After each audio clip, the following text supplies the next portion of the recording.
I think this sets a new record for the longest gap of releasing episodes, but we're back. We're breaking the thing. And Anya's here, my wife and partner in business and everything else. She's been on other episodes, but in case you don't know, Anya B. My once to my every right. 2-year cameo. Yeah, well, I'm glad you're back. And also Jason Ang is back, who has been here a few times, photographer. That's it, photographer. Extraordinaire. Artiste. And we've all worked together on like the same jobs in various ways or separately. And I wanted to convene this podcast to talk about the ins and outs of client work, because it's something that never came up on this show yet, but is a pretty big aspect of working in any creative industry. Is like, how do you find clients? How do you keep them? And how do you keep yourself sane while you're dealing with them? Maybe we can learn something while we're doing this podcast. I mean, I'm always learning something. I'm not the good one at it. Like in our situation, I'm learning from Anya all the time. She's much more organized than I am, but we both have to pull our weight with it and get the stuff done. And it takes a while to learn. And everybody does it very differently. Practice makes perfect. Yeah. It's true. But yeah, I mean, that's part of why I thought it'd be good to, at first I was like, oh, maybe Anya and I will just talk about it. But then it's like, that's just how we do it. So it's like, well, let's bring Jason in because he probably does things differently. And we also often ask Jason for advice too. Yeah. In what we do. So hopefully this will be helpful to anybody that does anything creative. It's not just for photography. I mean, photography and filmmaking obviously makes sense, but also designers or writers or any kind of like creative freelancer. Hopefully we'll cover something of use. Entrepreneurs. Yeah, exactly. And first of all, how is it different working like this as a freelancer versus in-house? Were you ever in-house anywhere, Jason? I didn't officially work anywhere full-time as an in-house person, but I mean, often you end up crossing paths with or working with somebody that's in-house, that's the team's creative as a lead somehow. First of all, what even does that mean to do in-house versus freelance? Because I think definitely smaller companies will always be freelance because they can't afford to keep people on staff available to shoot photos or to do a lot of things full time. So what I've found, I think I'm the only one of us that's done it in-house at any point, but for me it was design. I wasn't doing photography. The big difference is I found that there's a project manager. There's somebody that knows what all the upcoming projects are that can tell you what you're supposed to be doing next and is sort of directly managing the client. And they're the ones talking to you. So you're dealing with a coworker most of the time and other team members versus for us as freelancers, it's direct to we're talking to the client, the person that's hiring us and that we need to keep happy. And all of that communication is done ourselves as opposed to having that sort of that burden taken off. So, I mean, I think when people dream about being a freelancer, it's something that they don't realize how much time they'll end up spending just managing those emails. But also just think about like in-house versus freelance too, from an employer and employee standpoint. Is the pay cut. For you as an employee, you're taking a big pay cut. For you as an employer, you're paying somebody a lot less if you were hiring a freelancer every week or every day or whatever, depending on what your needs are. So that's a big difference too, because my head is always in money. I just had an interesting thought about something you said, managing the client or expectations or whatever that is. And I mean, I'm more so often dealing with an agency versus somebody client direct.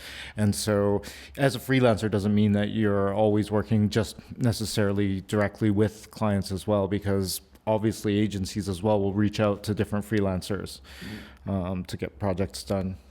Yeah. I mean, there's also all these different arrangements of it too. There's we do direct, I think, a little more often, but agency is super common, especially as the jobs get bigger. It's going to be 100% that there's an agency in the middle doing that project management that I was saying in-house gets taken care of. I mean, we've done a lot of agency with a client that then turns into direct to client, because then once you build a relationship, the agency is, no longer needed. But yeah, I mean, just totally depends on the setup. But all that to say, you get paid for the extra work that you are doing. Like you do take on extra responsibility. You take on, I think, more hours of responding to your email in the middle of the night and checking it on weekends, which when you're in-house, that's what you give up by getting paid a bit less, is like you can take the weekend off. Like But you don't need to be stressed out about it the whole time. I think also depending who you talk to, there's people who will not allow that to happen. Like people that are just still freelancers, but they are only working, a certain number of hours, and they won't respond to emails.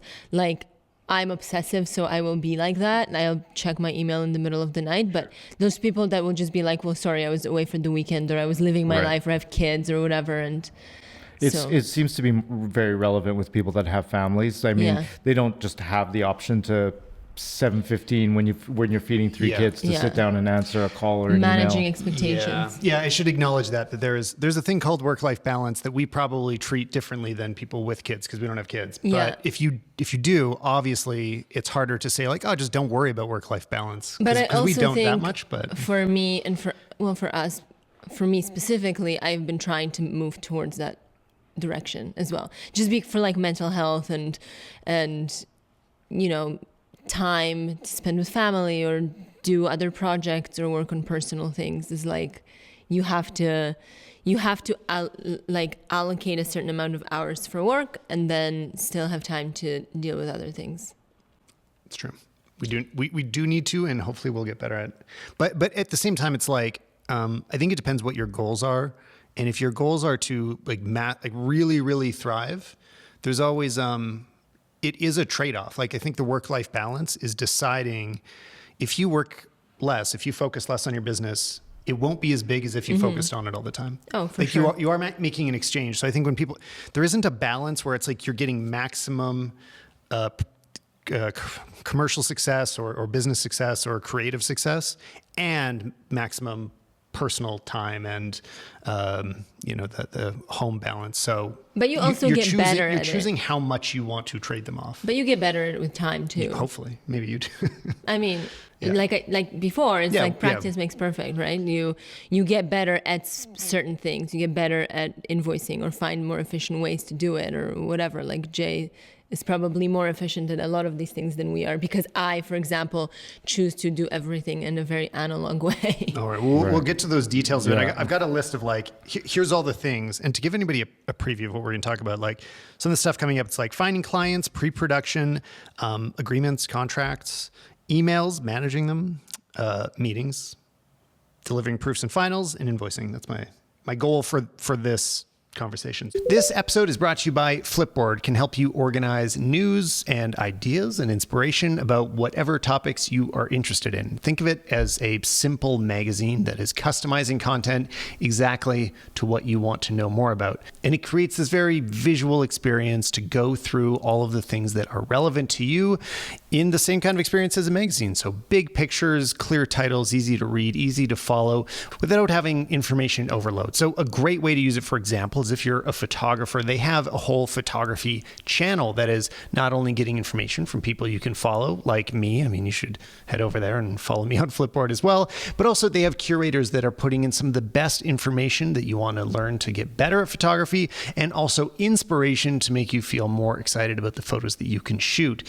They're doing this about all sorts of different specific interests. But obviously, I mean, I think you guys might be into the photography stuff. Also, though, I curate my own magazines that are specifically about Apple photography, cinematography, so you can see what I've been reading or watching lately and things that are making me better at my hobbies, passions, and job.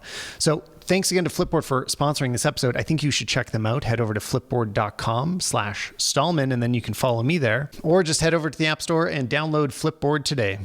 I guess the starting place, if you want to be a freelancer, is finding a client, which that's kind of in the distant past for all of us. We're all almost old, not yet, but we'll be old soon, and have sort of gotten to the point where our clients grow through each other. A lot of things are word of mouth, and that's how we find a lot of our clients now is like referrals through past clients. People are just aware of what we do, but it is so different when you're just getting started out and you don't know where you're going to find that client. You may not even know what kind of, you know you're a photographer, but is your first client going to be a dentist or a clothing line? Like, or a family friend. Yeah, no, right, I mean, you can, where you start may not be up to you, but do you remember where you got your first clients, Jason? I think that when I started, it was mostly through assisting other photographers. So you would go out and you would spend a couple days on a magazine, and then you would get to know the editor, and then you would run into them at a function or a gathering that was industry related, and then they'd be like, "Hey, it's you again," and you slowly start to build relationships. I always think of this much how I think about what the wedding world must be like. Like if you shoot a wedding and you do a good job at it, and those photos now make it out, and those girls now have 7 other friends that'll probably get married in the next 2 years. Right. It's kind of that word of mouth. That's sort of the best way of describing it. But yeah, because you're like also with like when you're talking about networking and being around people, it's like you might be the first person that comes to the top of their mind. Right. When they're like, oh, I need a photographer. Oh, who's the last photographer I saw or whatever. Right. I think, well, in the way that we started, it would have been about making impressions. Today, I think is a little bit of a different landscape. So I feel like, Well, yeah. Are we just not qualified to say what to do now? Because it really has for sure changed. I mean, obviously social media is a huge part of it for some people, but I don't think it can be everything. Yeah. I don't know with social media, especially for commercial photography. Like it's hard to decide. Well, for one, Instagram photographers or whatever don't always have the best rep, because there's a line between like a commercial / an influencer, and you're dealing with a lot of egos. People want to shoot, and they think that they're getting hired because of who they are, not what they do. right. And so maybe clients don't even want to go there. Like I don't want to deal with people and find out if this is going to be a good experience or not. I think what you're thinking of in that situation, which is common, is like somebody grows a following through their photography and turns that into a commercial Which business. we know people that do that too. Yeah, and it can work out. But you can also take it down a level. Most people won't grow that following. Most people will stay at below 1,000 followers or something, but can still run a successful business without a following, but just having a good portfolio. Yeah, exactly. Yeah. An account that represents you well. And I think that's something that can discourage people a lot of the time, is feeling like, well, I'm not getting enough engagement, not enough comments on something that's a portfolio. That's not the priority to me. I think the most important thing is that when somebody searches for you, your images come up. Yeah, well, that's the thing. I think SEO, and we know someone who put a lot of time and effort into building their SEO, and I think built his career based on that. Did it work out well? Noah Fallis, he spent like so much time, Right. Googling and putting his name or putting keywords in his website that led to his website. Sure. And For well, local do you for remem- local clients. Do you remember at one point we had the idea, we bought, I think it was like CalgaryWeddingPhotography.com Yeah. or something like that? We Yeah. didn't use it. We didn't set it No, up. But we didn't like. But that's it's not the a thing. bad idea. We didn't work on it. Yeah, we weren't And, really trying to be wedding photographers yeah, either. We only yeah. shot Right. like 2 weddings a year this whole time. But in regards to what we're talking about right now, there's 1,000 different ways to skin a cat in this game. Yeah. I mean, your route to a client is much like probably the route to a new person with a degree trying to find their first job. Like you can take the classical route and go and hand out some resumes or send them out, or try and meet somebody that you admire for coffee. Yeah. All of those classic routes of just getting stuff out. But then you can take the more creative route and say, well, maybe I want to work in the automotive industry. So I don't, there's 5 car manufacturers, but then there's, the people that make the parts or whatever. I mean, you can follow many avenues down what you're doing to find a similar path to a job. But I think still a lot of like younger people, especially now, FaceTime is something that You mean people the don't think about. Apple product on your No. iPhone, FaceTime, right? Yeah, no, like actual FaceTime, meeting with people, seeing them in real life, talking to them, taking meetings, stuff like that. It's so invaluable. Right. Like no matter how much we work online and all of that, if we ever do like a full week of meetings and just like focusing on that, it always translates into work. Just because like before we said that it is about you being on top of their mind Well, for and the next job that they're Right. booking. To or clarify, whatever. these are purposeless meetings. These aren't yeah. meeting to talk about a project or to try to get a job, and especially to not have them feel like you're trying to extract something from them. Yeah. Like it really is just like, hey, we're in the same industry. Let's just chat to for a know while. each So other. sometimes Build a sometimes it goes, you know, you realize like, oh, we're not really the same kind of people. We don't have any projects in common. You never work together. Like that's fine. But sometimes we also end up with friends in the industry that we don't work together, but they're still friends in the industry. Oh so. yeah, many people we know like that. And the great thing about that is that right off the bat, you're sort of weeding out maybe people that, because the people that you get along with are the people that you get along with, and you're going to build that relationship. And maybe not right now, but maybe in a year and a half from now, they're like, we just got a job at this magazine or this publication or, you know, this online sales thing, and they'll think of you later, even if not now. But it's important, I think, to build the relationships with the people that you want to work with. And on like in the same vein, though, it's the worst when you are trying to like set up a meeting and only going to meetings with the hope that you will get something out of it. It's just such a turnoff on like a relationship level and a work level to find out that somebody only wants to spend time with you because they want something from you. Yeah, totally. Right. Well, and I mean, Jason was hinting at this, but I think it's one of the main points to drive home is that there's a million ways to do this. And right.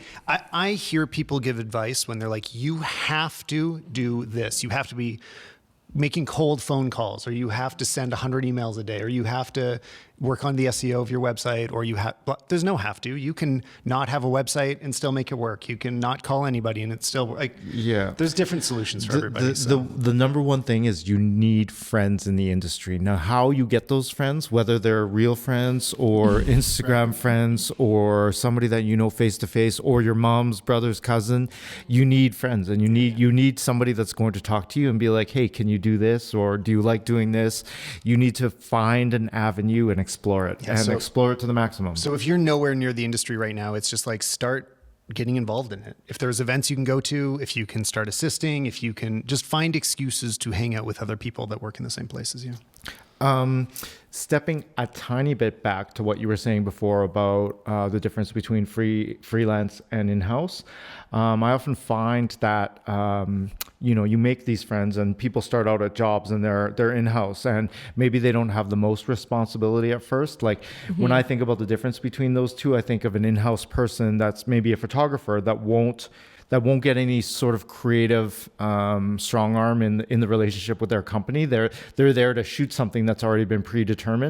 So they might make less money because they can do 1,000 shots over the month, but they have no direction in creative. Where I feel like when you get hired as a freelancer, generally they want you to put your flair on something. They've come to you because they know that they're going to get some of your spice. Well, and you can take on more responsibility. Right. Yeah. And that comes with what you were talking about of as far as communication and, kind of when a client comes to you, generally these days they're hot and ready. It's like, this is our idea.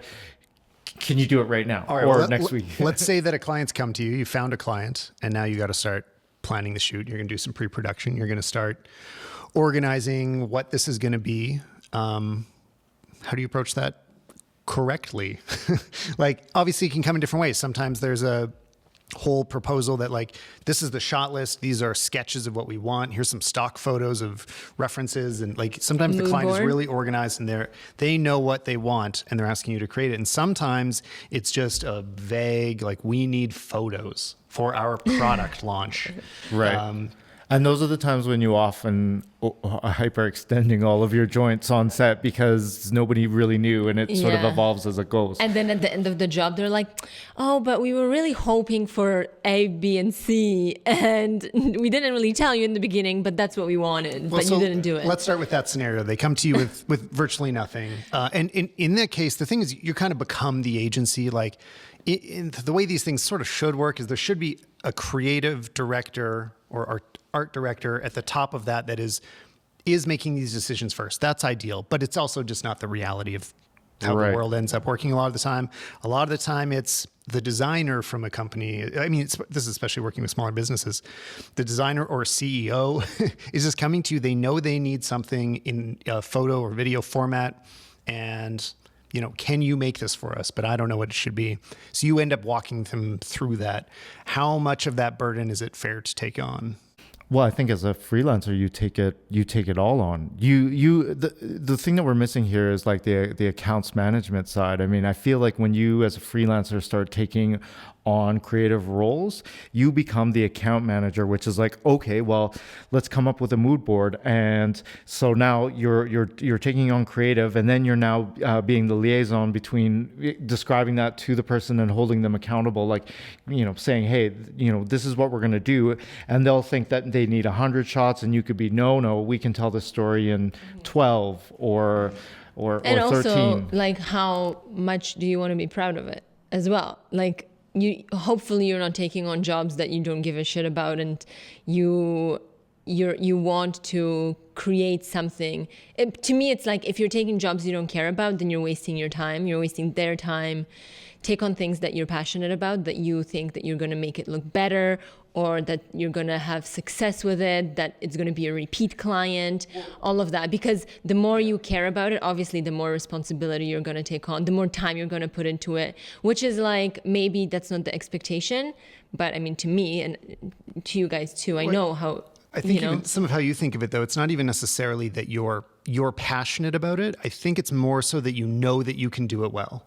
Yeah. I don't think because like we shoot things that we're not interested in. Like, I don't care about this. Like, we did baby food a while ago. Yeah. But we're not not passionate. But it's, we know that we can succeed, that we can do a good job for like, the client. It is a challenge, I guess. Like, I like to think about a lot of jobs that way. It's like, oh, it's a challenge for me to take this thing and make it look cool, or make it relevant, or make it look better. Oftentimes it's a company that has existed for a number of years or whatever, and they want to step up their game and like be on the next level, and you're going to be there to help them through it, which is like the most rewarding thing. Then you do something really great and it works really well, and it's like you're the one to thank for it. Right. I would also say that I'm like a big fan of the process as well. Like, I like just in general working with the team. So whatever the product or maybe outcome is, I mean, more so than final deliverables or getting a high five, I really enjoy like the process of getting together with the team and the first ideation to come together and say, hey, this is what we're going to do, and be part of it throughout. I just, because I'm a person that works on my own, when I get to work with different people and other creatives, that's like your office time. Yeah, as a whole, and these days it's also party time as well. You mean, you get together on set with 6 people, and that's like, your job is to have fun all day and make something good. This episode is brought to you by Clean My Mac X, software that I use and have talked about a bunch of times, because you want to keep your Mac running smoothly. You don't want a random beach ball when you're in the middle of an important job, or even an unimportant job. You don't want to be waiting for your computer when you're trying to complete your goals on that machine. So if you're a Mac user, you should be using Clean My Mac X from MacPaw. They're developers that have been in the Apple community for a very long time now. They are trusted by many other Mac developers. They are well known. They do great work. Clean My Mac X is an ideal way of decluttering your whole Mac. So what does it do? It includes 49 tools to find and delete invisible junk from your computer. It helps you to tune up your Mac so that it runs at maximum speed. And it also organizes disk space, showing large hidden folders, so you don't even know what's like lurking there on your computer, making your drive full, which slows it down more than anything. Really, like, if you ever got a totally crashing computer that is just not really functioning, check if your hard drive is completely full, because often that can cause the worst possible problems. Plus, you can also free up tons of space on your Mac so that it never runs into issues of storage, and it fights Mac-specific malware and adware and protects your computer. Clean My Mac X is notarized by Apple, so you know it's been checked by the security teams over there, and it also really stands out in terms of its design. So it makes a total difference when you're using an app that is enjoyable to use. Plus, you'll always be discovering new ways to optimize your Mac. So go pick up Clean My Mac X today. You can get 5% off if you go to macpaw.app/Stallman. And yeah, you're going to 5% off, but that discount only lasts for 2 weeks. So macpaw.app/Stallman. And thanks again, Clean My Mac, for sponsoring this episode. Yeah. Well, something I kind of left out of this list of things to talk about was quoting, which I don't want to get too far into because that's like an hour conversation. But yeah, I kind of feel like that, like, how much are you going to enjoy the product ends up being a big part of that kind of quote of like, okay, so in this case, you're taking on extra responsibility if you're going to end up planning for them, which like you've got to decide like, am I comfortable with that? Because usually this is the kind of client with a more restricted budget as well. So you're going to get a little bit less money and do a little bit more work because you're helping them plan. And to me, it's always worth doing that when it's going to be a great experience, when you like working with the team, when they're going to be relaxed and make it and help you make it fun. And there's definitely other people that are just super stressed out and make you stressed out. And then it's like, well, I don't know if I want to be taking on extra responsibility and extra work only to feel miserable about it while we're actually producing it. But then on the other hand, there's, okay, an agency comes to you, it's all pre-created for you. You have like a pretty clear idea of what's going on, which has been our last couple of jobs. We're really, there's pretty good mood boards ahead of time, and we had help from their team. So I don't know. Do you guys have like a strong preference? Do you like being really involved in the creative, or do you like to be handed some of the ideas before? Starting? I think it's a mix. I mean, like middle way, kind of. Like you want to know what you want to know what they want, but you want them to be flexible enough that you can come to them with ideas to make things better. Because it's like, okay, well, maybe everything that we thought isn't the best and there is still room for improvement. So we're going to go 90 and you come 10 or whatever, like that, whatever that joke from the Will Smith movie. Right. And then you make the magic happen. I feel like there's, in regards to this, it just depends on whether you like the ideas that are being presented. That's always sort of going to be the case. And, there's ideas that you maybe necessarily don't like, but you do anyway. And that's the same with, clients or agencies. And that's alike. A JOB. A JOB, yeah. But at the end of the day, I mean, if you're doing something and you're paying for your gear and, whatever it is, your rent or your studio or a computer, whatever you're saving up to do. And there's no shame in doing that either. Yeah, there's no shame in doing it either, for sure. It's funny though what you were saying about, I mean, agencies can be just as disorganized as somebody client direct. Even if you get a mood board from an agency, I mean, an agency is just a person at the end of the day that's on set with you, that's, telling you, oh, can we do this, this, and this as well? They have the ability to hyperextend the ask last minute just as much as a client. I think when it comes down to a solid mood board and concept, it's more so about who's really in charge of it. It doesn't matter if it's a client or an agency. It's like the person that's they're asking, like, are they, and the client themselves, are they set in what they believed, or are they going to come with a whole extra box of stuff? Or I mean, oh my God, we just had a conversation over the phone the other day, and they literally didn't even know what we did.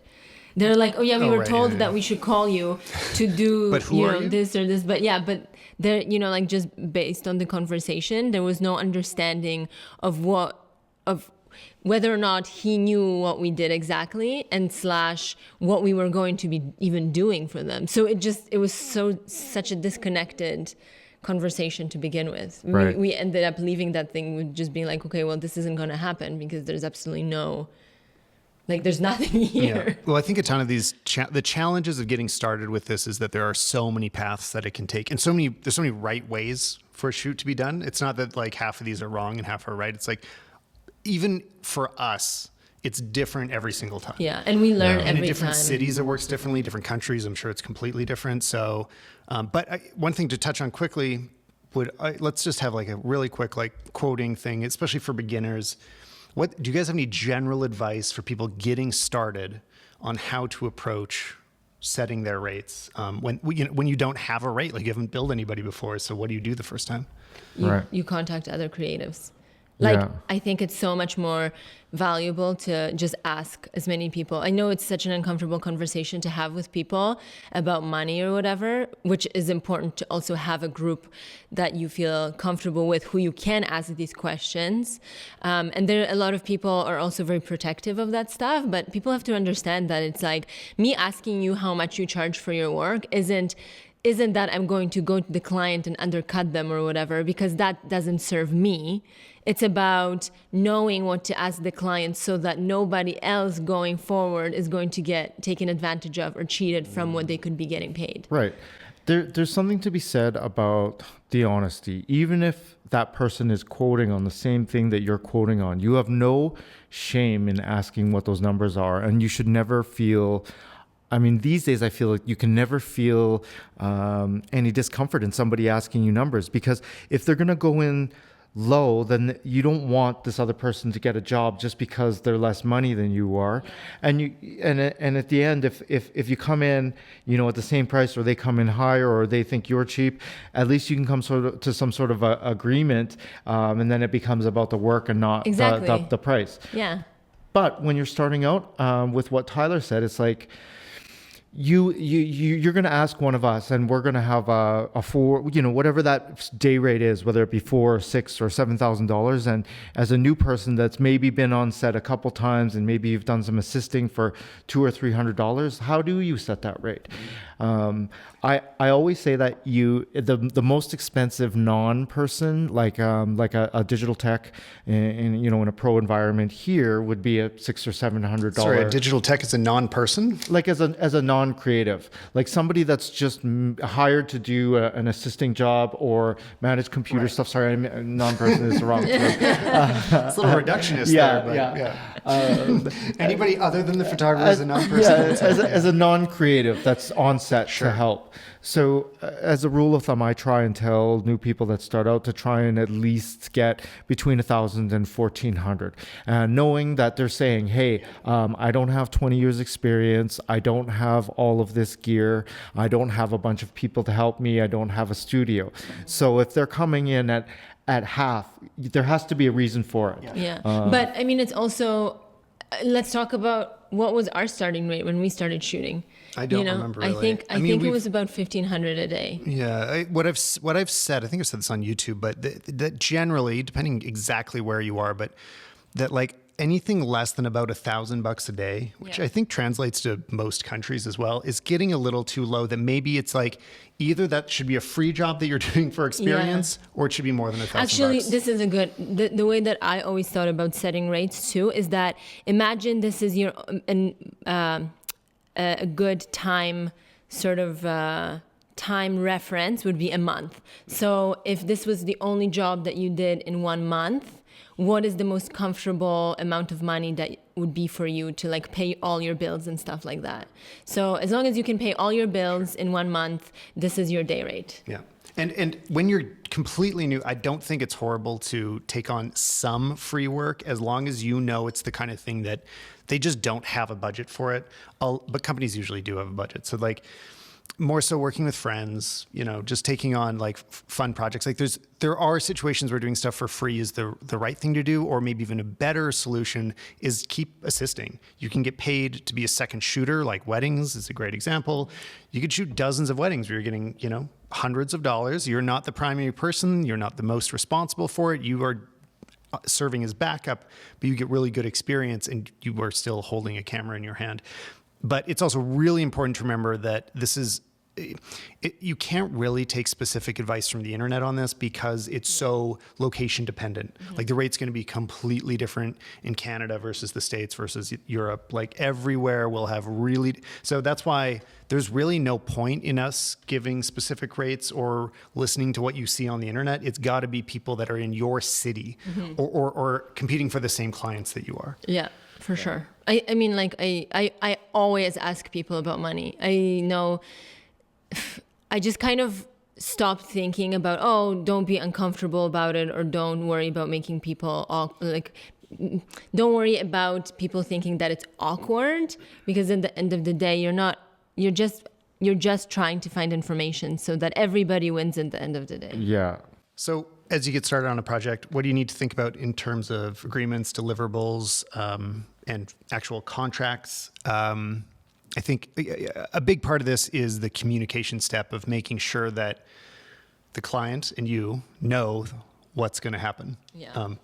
Probably all of our biggest problems ever with any project has always been a difference of expectations of what are we going to do and then what ends up happening. Yeah. Have everything written down. Not many other things go wrong. It always comes back to that. It's like, if only we had talked about that. Yeah. All this. Even if you don't have a contract, you should at least have something in writing, an email or something that exists physically that you can reference back to later. Right.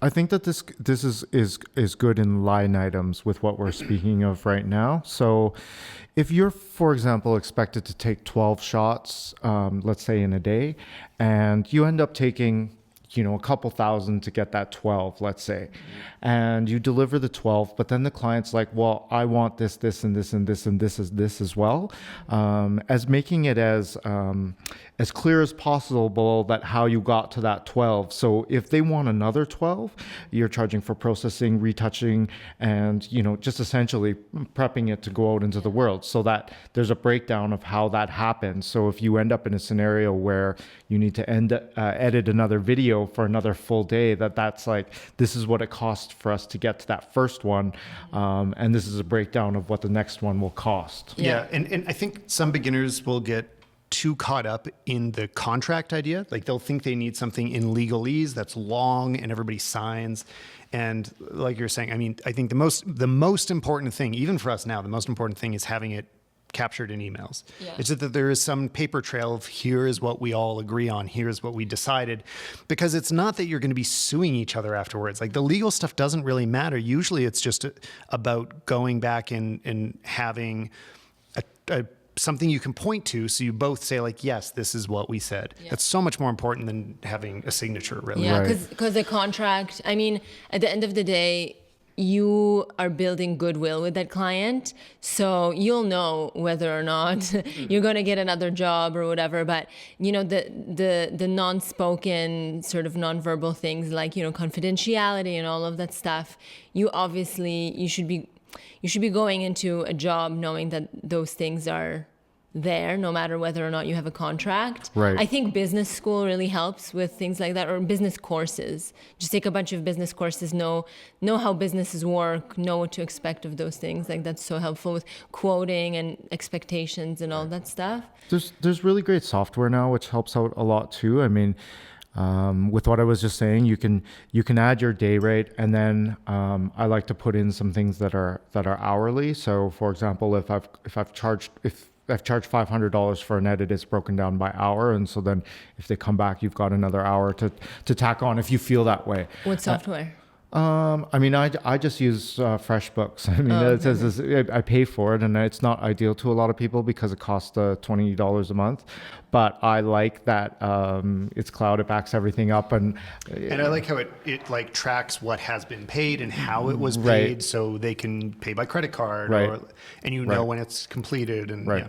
There was. I'm just going to try to. A lot of people talk about Wave because it's free, and you set up your. But I'd also say for this kind of mission critical stuff, pay for something that works. Especially, yeah. It's not that if you're trying to get into this business, right. $20 a month isn't that expensive. Right. It might be if you're a student, or it probably definitely is. I mean, I know it's expensive for a lot of people, but like there will be some amount of fixed costs that you're just going to have to swallow, and you can choose what they are, but you can't expect there to be none. And if you're worried, sorry. The other two software that I heard of is PhotoQuote, and then Getty Images has actually a licensing calculator on their website, which Jeremy was talking about. He did like a live Instagram talking about rates and stuff like that. So I listened to it because I'm always very curious. And he said those two things. I haven't looked into them, but they sound very useful. Something I would say that I did at first, and you have to feel this out as well, depending on your trust level with the client. If you've got somebody that's been a little bit flaky and maybe they've canceled a couple times, yes. and you're not the type of person that has any sort of legal contract or something like that, I've always gotten those people to sign. Yes, one, a deposit, and two, and even if it's a little bit, even if it's $500 a day, if it's to cover the people, if you had to hire a makeup artist or rent a studio to cover that cost. So, but I always get those if I'm in a new scenario where maybe something like maybe you got hired the day before and it's a fairly large amount of money and you're like, okay, I've never heard of these people. I've got a different area code calling me and I'm expected to go do this thing. Whoever it is that shows up on set first, that represents that client, I get them to just sign the invoice, because then there's at least a little bit of a contract, which is binding, that say that, hey, yeah, we looked at this, these are the numbers, and we were okay with it, without having any words that is somewhat legally binding at minimum. If you're not the type of person that can be like, oh, how do I make myself a contract to get stuff rolling here, and do I need a lawyer to go We've look at it? actually also had in the past, we asked friends of ours who we know have contracts to give them, who we know have contracts to give us copies of them, just so that we can, like, you can basically just take, well, or you can take a template and put your name in it and be like, okay, all those clauses or all those things work for me, so I'll just do that too. I'd also make sure to think about so what's actually bitten us more, this is a while ago, but is not just from the client side, but with the talent. So it is really important that as you are shooting people, they are very aware of what this is for, where the images are going to go, what they're going to be used for, how they're going to be portrayed, what the messaging will be around the campaign.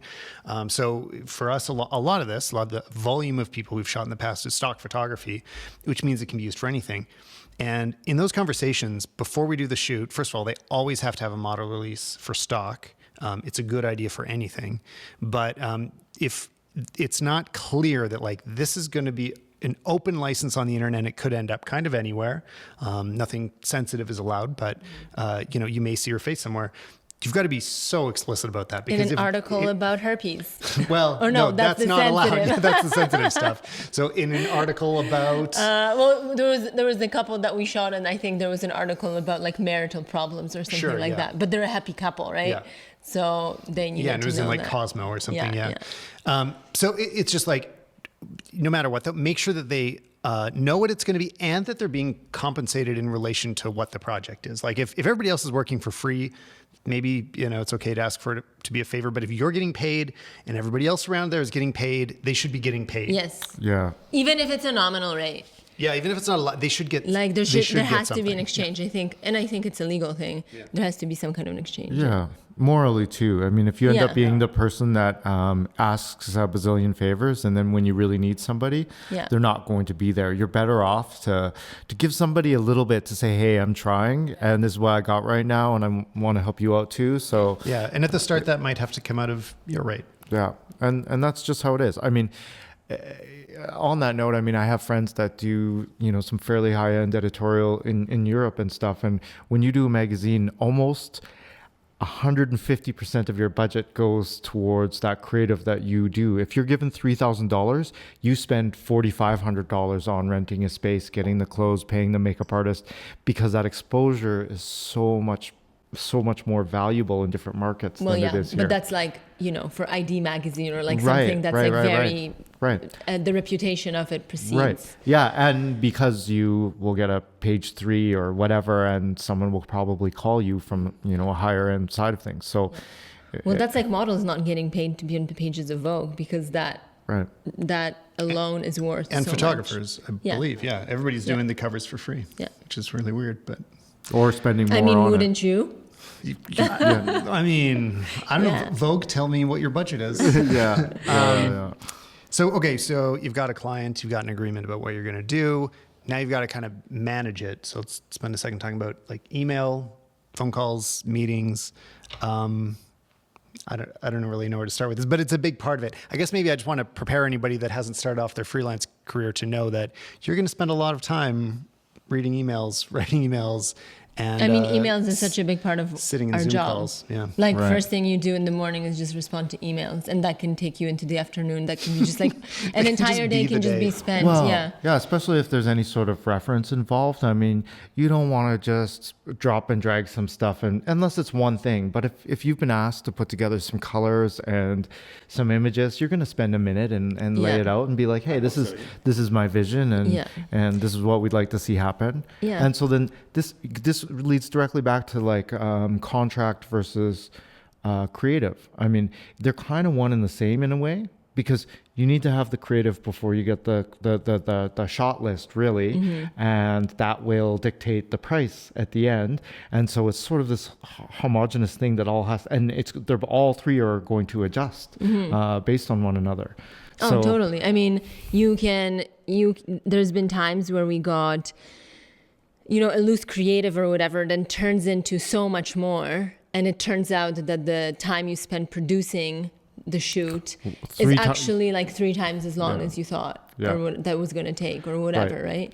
Or that you end up spending so much more money because in order to execute this vision, you actually need so many resources. It's actually something we didn't talk about at the beginning that's become true for us is we'll split out when production becomes a line item on the quote for us as well, especially for you. I mean, Anya's, if I was doing this by myself, I would never offer producer talents because like it's its own thing. Like producing isn't just something that is thrown in there. Like it will take you an extra 3, 4, 5, 6 days to produce a shoot if it's a big thing.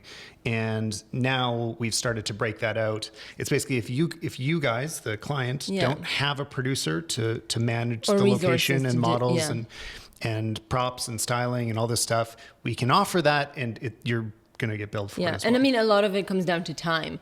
Small teams have less time to deal with those things. You have a team that they have all of the people dealing with the creative at the end of it. They don't have a photographer, but then they also don't have a person who has experience or knowledge how to get a venue, how to get the models, how to talk to hiring models, how to get props, or even time to get props or whatever. Right. And are the props going to come in the right color? Do you know how often... Or access to those things even. But when there's nobody in charge of that, like how often it's just random stuff from everybody's home. Like people just bring stuff. The worst. Or it's like, okay, now the styling is white t-shirts. I mean, so often it's like the easiest solution becomes what's in the shoot, and that is usually not the right answer for what the shoot needs. You're really relying on... At first... I would say you end up you charge and you want to make the job good. You've got a job for a client, but it's only X amount of dollars, and you end up putting in all this extra time and not knowing that, I don't care about that day before, I only care about the shoot day. And then with what you're saying, I mean, with some of the things that you've done recently where you take 3 carloads out to the mountains, I mean, that is a gigantic feat in itself, just getting all of those things together that are going to visually work. And people sometimes don't put enough emphasis on that. It's like, we just need a rug or whatever. And then on top of the rug, what's going to be there? Well, the basket and the plates and whatever it is. Somebody has to really put the time into getting that stuff. So, often the thing that people underestimate is the amount of things, because it's like you want... the mountain shoot being the example is like you want a specific look, but so you think, we only have to bring a bag of food or something. But no, you actually really need... This was a mountain picnic, just to paint a visual picture for anybody listening. Yeah, this was for one picnic, you actually need 2 coolers of things, because you just need things to look abundant and things photographed differently than they look like in real life. Right. So you need options. And we live in a place where we don't have access to the greatest markets. Sometimes you could spend actually a good 4 or 5 trips to different stores looking for a perfect apple, and that's not even a joke. I mean, you could get lettuce that looks terrible for a quarter of the year, and if that's something that you need, you got to go get it, and somebody's doing it. Yeah. So it's also about being aware of when are you at a point that part of the budget starts to need to be allocated to stylists. When do you need to start hiring hair and makeup? Like, when do you skip on which things? Because it's different for us on different shoots. I think often hair and makeup is a priority. That usually is one of the first extra hires that we'll do. Especially if you're working with younger models, like people that haven't done it themselves often or whatever. I feel like, and also being an older model or having done it for a long time, there definitely have been clients that request you to wear your own makeup and stuff, which is fine if you've had a lot of time practicing and doing it and knowing what people want, then you can show up looking fine. But a lot of times if you ask for natural makeup or whatever, girls will just come with no makeup at all. Right. And it's like, no. I also think, though, if you didn't have experience in styling yourself, that would be something we'd have to be adding on more often as well. Like if it's like feel like you style your own shoots very often, Jason. Yeah. No. Yeah. And I mean, right now it's even creatively, it's hard. Like, I mean, right now to find stylists. I mean, we live in a city of 1 million people, and I would say that there's maybe 3 in this city, and so Yeah. you kind of that have the gumption and the access to pull from wherever they want. Yeah. Exactly. So that becomes a tough one. So on that note, I mean, you want to shoot clothes and you don't live in a big market. You know, Or- how do you achieve Or that? even just the knowledge of like, because a lot of people will think, oh, a stylist. So then you get somebody who's a stylist, but they think they think of themselves as a stylist in terms of being really Cool. fashionable and like fashion Yeah. forward and stuff. And it's like, no, we actually need you to only make them Styling- look like they just woke up. Styling is And one of make the them hardest look good. jobs on Right. set. Like just Yeah. physically, you're doing so much work. You're Right. running around, Right. driving around, carrying tons of product. It's And- underappreciated. And to be clear, there are set stylists, there are food stylists. I mean, there are anything that could possibly look like it needs some work. There's somebody that can make it better for you out there. Oh, yeah. 2 seconds about dealing with clients on set. You're at the shoot. Any big advice about that? The first thing that comes to mind for me that when I see sets not running as well compared to the best sets I've seen is as the photographer, director, lead on a project, your biggest responsibility is to make it a good environment. Yeah. Like making everybody feel comfortable, make people feel like they know what they should be doing next. Yeah. And just the worst thing is when that person in the leadership role is making people feel like crap. Yeah. Like making them, want to a go jerk. home. Yeah. Yeah. Or just not leading it at all and like hoping everybody will figure out Or their acting jobs. like, oh shit. Yeah. Like, oh shit. Yeah, what am I supposed to do? Somebody tell me what to do. Yeah. So when one person has a little bit of a bad scenario or day or something, maybe the art director gets a bad comment from the client, and they have the ability to crush the vibe for everybody else, and it's up to you to bring that back and be like, oh, you know what, if the model is now feeling insecure and somebody has robbed that Yeah. you know, and especially when they're new, it can be devastating for It can ruin the for whole younger day. people to hear something negative. So it's your job to not only mitigate the attitudes and personalities on set, but to make everybody feel like everything's good. Yeah. No, that's so much of it. It's like no matter what's happening, even if the world is obviously falling apart, even if the shot's not turning out, it's going to be okay. You're Yeah. the one that makes the client feel like we got this. Like this is going to work out. You Yeah. should never be the one like, oh my God, this isn't going to work. I think a really big thing is is to put your ego aside. Again, like so much of it has to be like you're not there for yourself, you're there for the client. Your part of preparing for the shoot has ended before the shoot. Like you had your chance to work on the creative production, all of that stuff. You did everything in your hands to make it as good as you wanted. Now you're on set. Now you're executing the client's vision and you want to make them happy. Right. And also no drama. Like I feel like a lot of the good rule. jobs that we have that are like quite heavy with content or whatever, the adrenaline is like too much sometimes to even worry about drama. Like if something goes wrong or whatever, you really have to pivot back and like bring it back to going on a straight line. Like Right. there's no time to freak out over anything. Right. All you can do is like there's no room for error. You have to make it work. freak out when you get home. Yeah. And the day before, Yeah. that's when it happens. I mean, I still get nervous before a shoot day, wondering if everything's Yeah. 15 years later, it's like I'm not going to have the best sleep I've ever had in my whole life the day before a shoot. It's just never going to happen, Yeah.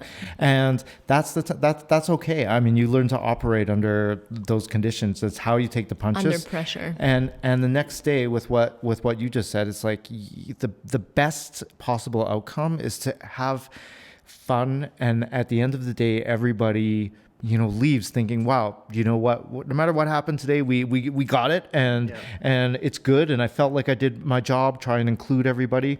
I always go back to that Deacons podcast where Josh Brolin said, on all of the little sets in Hollywood that I worked on, everybody was macho and everybody was ego driven. Right, on smaller movies. On smaller movies. And then it wasn't until I got to the top that I realized that nobody had egos. Everybody was just there trying to do their absolute best job. They dropped what, they thought was the ideal scenario and was, trying to execute somebody else's vision without any sort of attitude and just to get, the job done. Because at the end of the day, if you think that this is a cool job, the way to get another one of those is to make people feel really great.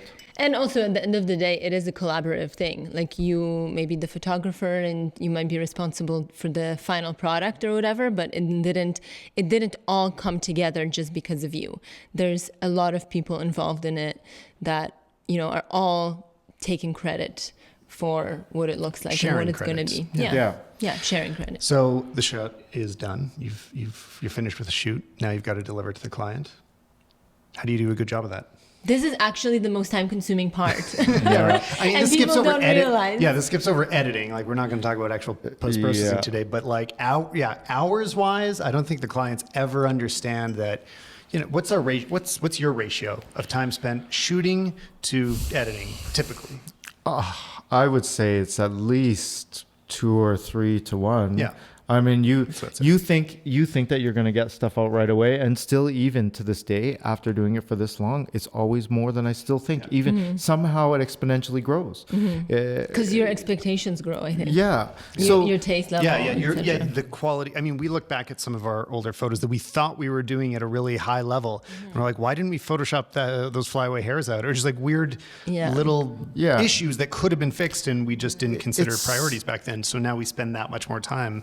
It's also a sign of the times too. I mean, with retouching, all of that evolves yearly. It's like, this is what's, the advertising market and magazines will dictate, kind of what skin looks like now or hair looks like now versus. And well, yeah, like when you see things on Instagram that look like, a billboard from 10 years ago or whatever, then all of a sudden a billboard today must look like way, way, way better than that. Yeah. Yeah. And what about the practical terms? Actually, how do you deliver? Like, what do you use? Dropbox? Do you use email? It depends. It depends. It hard actually, drives? yeah. Sometimes, I mean, I'm in a scenario now where I give a lot of raw stuff away because they want everything. So, I mean, I'd say is not super common. Right. I think it's more common than you would think. Well, I think I think it's a thing that It's an added line item. Well, I'd say it's higher end jobs will do that. Bigger clients will do that. Right. And there are less big clients than small clients. Yeah, that's true. That's okay, fair enough. So, I mean, at the end of the day, to me, it's like this. It's like if somebody wants 15 images and that they can only possibly use 15, or it's got a lifespan. If you're shooting a colored shirt and there's going to be another one in 6 months, you don't really care to own 500 images of somebody's pink shirt, like in my humble opinion. Right. Well, but let's also clarify, because those things those things are more catalog. Right. Yeah. And so it can be different if you're doing more like lifestyle focused things that can become portfolio work. Because also, sometimes if you want the final product to represent you in your portfolio eventually, you're probably going to take more care of it and feel more responsible because for it. the risk of giving somebody your raw photos is that they will take them and make something completely different with them, which has happened. Which has happened to us, and you don't. And you say different is very charitable. They make something bad. They'll Photoshop something in an unskilled way, or I don't know. We've had models liquefy themselves terribly. Right. And at the end of the day, they're gonna tag you as the photographer. Right. So, right. And people's understanding of what the process is like, you're gonna get the credit for that terrible Photoshop job. Right.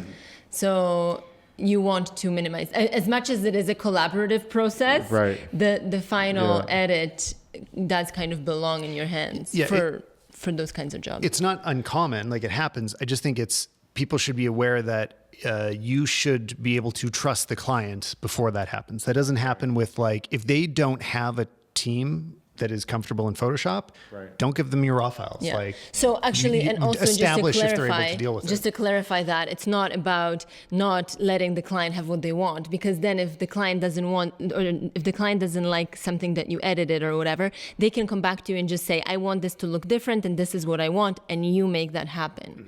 So like at the end of the day, the client still gets what they want. Yeah, you're on the Right. hook for it. But you are Right. the one that is Okay, so in a scenario where would you ever shoot for a client that didn't allow you to edit? Let's say we they Yeah, we have. Yeah. Okay. But I mean, you- and if we were doing the job you're doing, the catalog stuff, like, Right. yeah, of course, Yeah. that's Right. totally fine. but you also just kind of take away then Your attachment to it. yeah, you're like, Yeah. well, we don't want the credit for Yeah. this. Like, you Yeah, know, leave our name off of it. Right.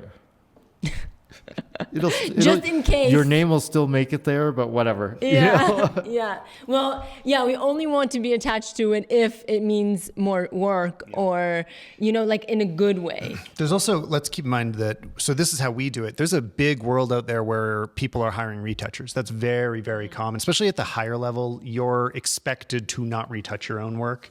Right. We're in Calgary, which is a smaller market, and that's less common. And there are less really high-end retouchers here anyway. Like we're pretty good compared to the local market. But if you're in New York or LA or London, there's going to be somebody that is a million times better than you, and you're going to hand it off to them. Absolutely. And I feel like retouching is one of those things now where it's almost specific to like the really creative stuff is advertising, where, you know, there's a lot of cutting and pasting. I feel like the lifestyle stuff is actually, I appreciate that it's been toned down a little bit, in my opinion. I mean, people's skin It's a little isn't more real. It feels like it should, like the Or pores. has it just been altered in a way to make things seem more real? Right. Because I bet that Of there's course. still a lot. Of course. There's But still a lot of work to make. I mean, and we also know it takes a lot of work to make things look real. Right. Yeah, and that's the trick though, is the retoucher's hand not present. Yeah. And that at the end of the day, so you won't be able to know. So how do you know? Yeah. What We did will you take never out know. 50 plants? Was there a string of Christmas lights in the background? Like, Well, yeah. Like somebody's body or skin might not have gotten retouched, but there's a million other things that Right. could have been changed. Some other little details about how we do things that could be helpful is typically we'll send a folder of proofs as JPEGs on Dropbox, and we'll throw some simple watermarks over them so those don't accidentally get used or Yeah, wind up in the because final that has project. happened. Because that happens all the time. Yeah, and true. not to us, but to somebody Yeah. else that we know. So even usually the watermark it's not usually about not trusting the client to like not pay us. It's about, which some people can be in that situation. Sometimes it's worth doing it just if you don't know the Yeah. client. For us, it's more that, like, honestly, files just get mixed up and they are looking at an image And many they're people look at them. yeah, so some designer down the road that wasn't involved in the shoot just grabs the nearest photo to them, not realizing it wasn't final, it wasn't touched up, maybe it wasn't even paid for, like it wasn't in the you could final. have sent 7 different finals of the same photo labeled the same thing by the Yeah. time it gets there, and somebody's just dragging and dropping it. So in regards to what you're saying, I mean, I will always send all, if I've got 12 photos due, I will send all of them labeled version 2 final with the date, and then that's like they get everything at once. It's not like somebody has to add it to somewhere else to Yeah. complete the 12 again. What do you deliver images in, JPEG, or do you do TIFFs, or? Well, unless JPEG, unless asked for. I mean, they're Yeah, everything's JPEG now. I just checking. I mean, it- I know some people feel like it should still be TIFFs, and I did a survey on Twitter a little while ago, and almost everybody said JPEG as well. I think there was a time when people kept doing TIFFs. if it goes to print, TIFFs are more important. Or if it's going to be edited further. Right. If it's going to be saved again and again, Right. yeah, give them something uncompressed. Right. I'll often mention if I've got, say, a time constraint and somebody wants TIFFs, I'll say, hey, I'll send them to you as full res JPEGs, and then open them up and save them as TIFFs when you get them. And then it's not lossless beyond that. It's not like they can open it up 50 times over the period of the week and lose a bunch of highlights or something like that. I mean, even though that's not enough, a large enough number for that to happen, I mean, it takes some time.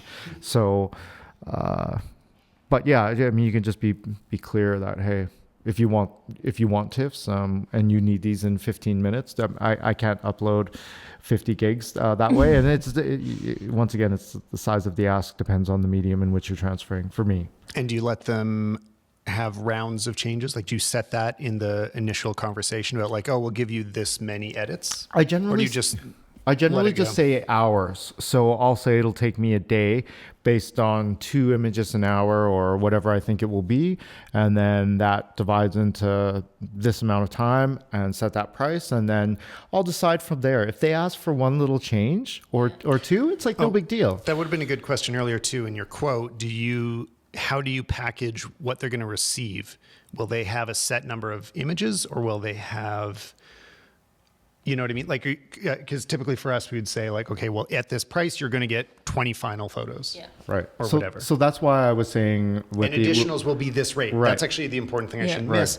It will cost this much for more. So they know before they get into it. Right. Yeah. So generally I'll charge a processing fee per image that goes out. So then if they take 12 images, like the magic number, or 10 or whatever it is, and it's $75 just to color balance it and remove dust, and then a couple hours retouching on top of that. So then if they come back with a large number, you're making sure that you're compensated for that, because it's like, okay, well, these 12 were this much, and that's why how this breakdown got here. It's funny, it's actually gotten harder for us to do with, well, maybe it's not surprising, but with video, it's much more complicated, because sometimes a 30-second video can be more time intensive than a 5-minute video. Oh, yeah. Like it just totally depends on everything. So it's taken a lot of learning about how to break that down in the quote to make it make sense. The most important thing I think with this too is you have to honor what you say. Right. So when in the beginning, if you miss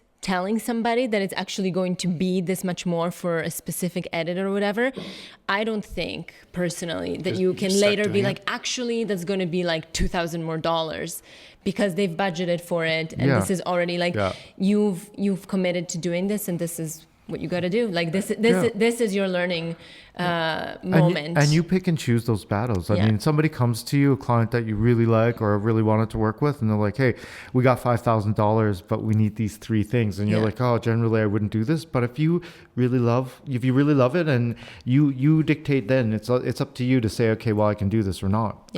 Because maybe, if you do a good job, there's always that, don't sell it for nothing, but if it's something that you're going to put your back into and you really believe in the product, there's a good chance they'll come back. Yeah. And sometimes too, it's like somebody will not have money for like extra retouching or whatever, but you want it to look really great. Yeah. So you're like, we will spend extra time doing this, and because we want it to look good. And that it completes the project for yourself too. Yeah. Having those extra 15 seconds that complete the story, you're like, okay, it's just this one other thing. When somebody comes to you saying, hey, we want this, this, and this, and this after, or whatever, that becomes tacky. But if you can see it and everybody's on the same page. And it also comes down to like the way that everybody communicates too. Because if you have somebody being very, understanding of how much your time is worth or whatever, but they still don't have the money, you're approaching the job differently than if somebody is just like expecting you to do this because they're entitled. Right. Oh yes, something could have been earlier in this conversation, but seems universal. It's not just us. Is like the more the demanding, let's say, a client is at the beginning of the conversation, like the more they make you struggle to wish you've never taken the job. Struggle to get the job. It's going to be like that the whole way through. The higher maintenance they are at the beginning, that won't change. Like anytime there's been a client that at the start we're like, man, it's pretty stressful. Like, I don't know what this is going to be like working with them. By the time we're finished, we're like, wow, that was not worth. And it's usually, unfortunately, people that don't value, meaning they have no money to spend. Yeah, so I mean, this is what happens is that it's like the more they'll just keep renegotiating, trying to push the rate down is indicative of that they're going to keep doing that with every single point of the job. So like, just in terms of feeling out new clients, like the more that there is that bargaining and like higher expectations than what you've set, like if you tell them the price for what they're going to get and they come back with something completely different, that can be a hint that like, okay, maybe this isn't the right fit. Maybe we should be working together. There is a couple scenarios I'll say that I thought that clients were going to be really tough based on the beginning conversation, but once they got on set and saw their sort of, product coming to life. I mean, at the same time, you get somebody that's just starting out and making something, and they put everything on the line. If they've got $8,000 to make a shoot or a vision come true, sometimes they're really pushing for it and can be really picky. What I'm saying is it's the personality of the person. Yeah. It's not whether they have money or not. It's do they appreciate that your time is valuable? Yeah, and appreciation. Do they care about you? Or maybe not appreciating as much as like educated. Yeah. Because a lot of people just don't know, like, they have envisioned in their mind that photography is a certain way and it's easier than it looks. So it doesn't have value to them. Right. Yeah. Right. All right, so the shoot is done. It's been delivered. Now you got to invoice the client. When do you do that? How long is a reasonable, when do you send do you send the invoice with the deliverables? Do you send it after? We usually send it with the deliverables. We've had a couple of jobs that have taken a long time, based on release dates and launch dates and stuff like that. So depending on that, like when we send our last deliverable is when I'll send the invoice. Sometimes we'll send like a interim billing so that we can get paid for half of the job, but that's not very often unless we like need to get paid right away or something, and people are usually understanding of that. Yeah, deposits came up earlier. We don't usually, No, most of we our jobs have. don't have splits, but Yeah, we they have are in the depending on the past. size. Yeah, it just depends. It's It's feel depending it out. on whether or not you've worked with the client, depending on whether or not they seem legit. Like Right. sometimes people just don't have their business set up in a way that looks like a real business, like they just started or whatever. And you're like, well, this person doesn't even have a signature in their email. But then it turns out that their product is amazing. But you don't know that until you meet them or until you have like interacted with it. And then sometimes even with bigger jobs, it can be more time than it's worth to split the invoice into tracking two sets of payments as well, which is why we don't do it if it's a regular client that we trust to pay on time. Also, a thing about deposits too, if somebody really doesn't want to give you a deposit, then it's like a huge red flag to me. Like if somebody didn't want to do that, I would just be like, okay, well, maybe it's not a good fit. Right. Especially if you have to spend money to get there. Yeah. No, I mean, if there's, that's just another basic thing. If there's travel involved, this is just us. Maybe other people operate differently, but travel is always on top of everything. Yeah. It's never built into the price. Like it's not a bonus. Right. Yeah. For some people, maybe it is, but for us, it's never a gift that we have to go somewhere else and stay in a hotel to do the shoot. Everything is on top of our rates. Right. And you can't get an assistant to travel without charging traveling days. So you have to as well. I mean, obviously situation specific. If you're How do going you to set that rate? Well, so if you're going to a resort, for example, where you're getting to stay and take advantage of what's there, and you're doing a job for something like that, then there might be some. But you don't actually ever get to take Right. advantage Yeah, no, of we- what's there. but- You're working the whole But time. if you do, let's just say you do have the opportunity. You're to, not working hard enough then, Right. Jason. That's fair. That's fair. No, I mean, just like hours wise, when we found, because we've shot a lot of hotels. Unless Right. it includes extra days of you getting to actually Yeah, be yeah, there that's to what take I mean. advantage of it. But that's never happened for us. no. Where they want, like, we could pay for our own extra days, but then we're paying Yeah. for it. Right. Or it better be a severely discounted day. Yeah. You know what I mean? If it's like, oh, we'll give you the rooms for $49 that are usually $600, fine. Yeah. Yeah. You know what I mean? But Something. we've done quite a bit of hospitality, and that just hasn't happened yet. So I would say, whatever. So I would go to the most expensive non-person on set, the digital tech. And I would say, okay, well, then at minimum, a travel day is worth. We don't have a digital tech on set, so Right. for us, it's a non-person. Right. You're, Yeah, you're you're so spoiled fancy. over there. So then I would say, $600 or $700, something just to recognize and acknowledge that they just can't have unlimited of those, and that if they're expecting you to go to 3-4 different places, then then it's still worth your time. You're not offended. They're not paying through the roof and not getting anything on that day, but they're acknowledging that they're not going to have 5 of those for nothing. Because at the end of the day, I mean, like people that are listening and are wondering about this, the travel day is really a day that you're taking away from working on something else or being able to be booked for another job. So you have to think about it that way. Same with sort of, this is how we look at exclusivity often for like our social jobs and stuff. It's not about, that I want to get all this money out of the client or whatever. It's the fact that I'm not going to be able to be doing other jobs in the same category for an X amount of days or whatever. I mean, every project you say yes to means you're saying no to something else. Yeah. Like it means you don't have time to do other things at some point. I mean, yeah, if you're just getting started, it's not like that. But eventually, every day is worth something. So Right. Yeah, and even if that's your own business, I mean, whether it be updating your own site or putting together work for yourself, there's always these something. are all things Yeah, you should be they're- working on. yeah. Because it's not like, you're a freelancer and you're probably not working 365 days out of the year. Right. So it's not like, but it's people's availability and things, time that you are making yourself available Right. for opportunities. It's true. Did we miss anything, guys? Or did we solve freelancing? Oh yeah, we solved it for sure. No more questions. I had one more quick thing to add with what we were talking about before, as far as getting started and stuff. I mean, when you start out, no matter what, I feel like everybody's a little bit of a generalist. They're gonna try out a portrait of somebody that's pregnant. They might, just to get their feet wet. And I think they should, even if it's not what they want to do long term. And assisting is always the best thing I in the wish world. I had done more.